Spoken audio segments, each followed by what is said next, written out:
બનાસકાંઠા જિલ્લાના Shihori police station વિસ્તારમાં આવેલા કાંકરેજ તાલુકાના કંબોઈ ગામમાં એલસીબી બનાસકાંઠા દ્વારા ગેરકાયદેસર દારૂની હેરાફેરી માટે મોટી કાર્યવાહી હાથ ધરવામાં આવી. પોલીસે ગેરકાયદેસર અને વગર પાસ પરમિટના ભારતીય બનાવટના વિદેશી દારૂની 1457 બોટલો તથા એક મોબાઈલ ફોન એમ કુલ મળી રૂપિયા 5,35,255 ની કિંમતનો મુદ્દામાલ જપ્ત કર્યો.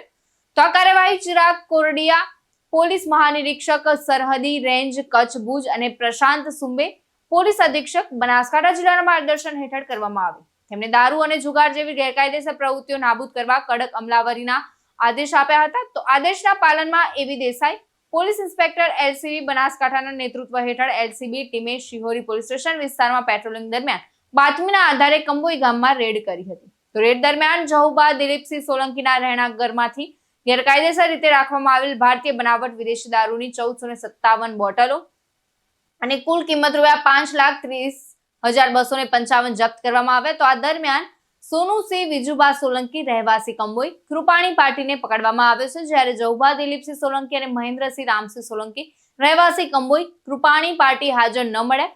તો આ તમામ આરોપીઓ વિરુદ્ધ શિહોરી પોલીસ સ્ટેશન ખાતે કાયદેસરની કાર્યવાહી હાથ ધરવામાં આવી છે. કરણસિંહ રાજપૂત સાથે ચક્રવાત ન્યૂઝ કંબોઈ.